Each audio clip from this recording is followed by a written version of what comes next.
Tejas, the fighter jet no one wanted. Alright, everyone, let's take a break from the endless criticisms of the JF-17 Thunder and talk about our favorite jet project from across the border, the HAL Tejas.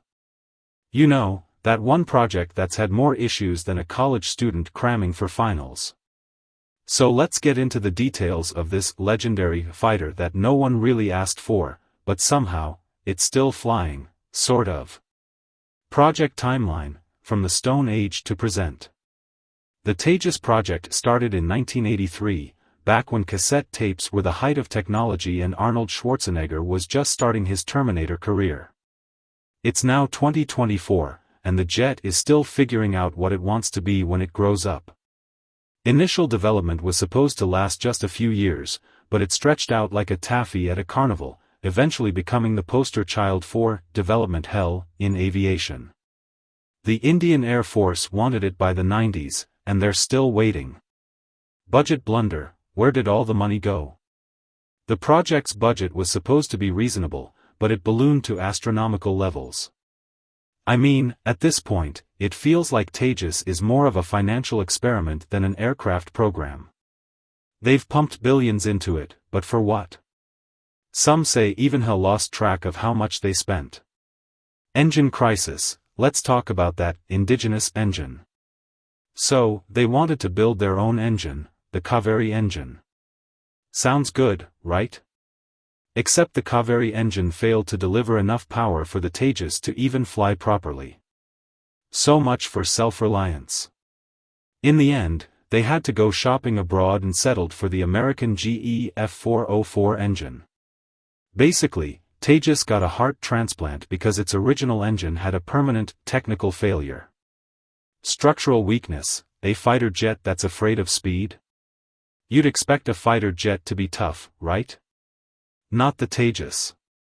Turns out, there were issues with its structure, leading to concerns that it couldn't handle high-speed maneuvers.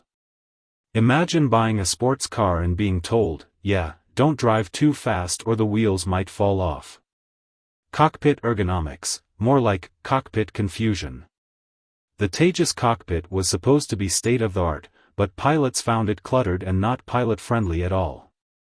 Pilots actually complained that the layout was confusing, and no one wants a cockpit where pressing the wrong button might do something unintended.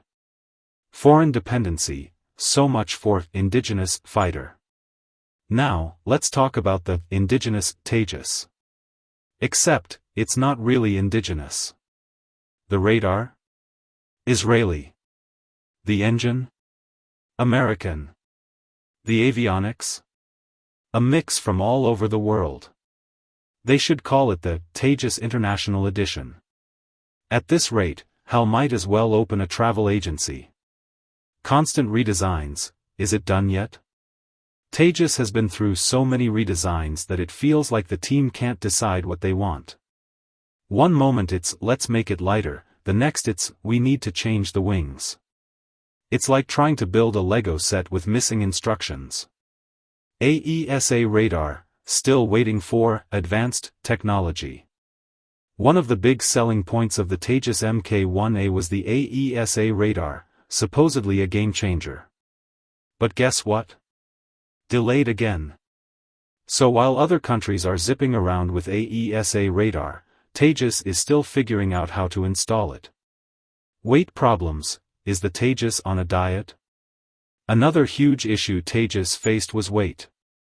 No, not because it was eating too much pizza, but because it was too heavy to perform well.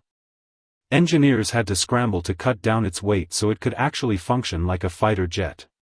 Delayed squadron induction, even the IAF isn't thrilled. The Indian Air Force was kind of forced to induct Tejas.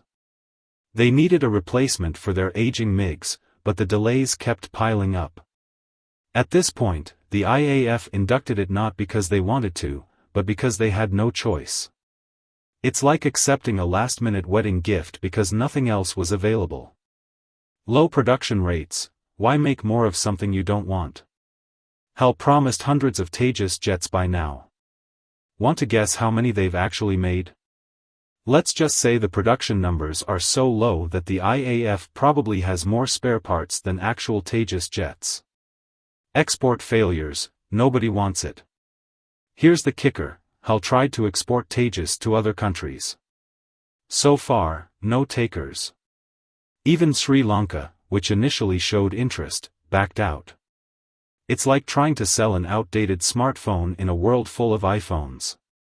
No thanks. Aging MiG-21 replacement? More like waiting for the MiG-21 to die. The Tejas was supposed to replace the Indian Air Force's MiG-21s. But guess what? The MiGs are still flying. By the time Tejas fully takes over, those MiGs might just retire themselves. Did we mention the delays? Oh yeah, we did. Just to really drive this home, 40+ years of development and counting. The next time someone talks about delays in a project, just show them the Tejas timeline. It makes construction on the pyramid seem fast by comparison. Conclusion. So there you have it, folks. The Tejas, the fighter jet that took so long to develop that by the time it's fully operational, we might all be flying drones. And even then, it'll probably still be waiting for its AESA radar. But hey, at least it's unique, in the way that no one else wants it. Remember, the Tejas is proof that sometimes, projects really do take longer than a lifetime.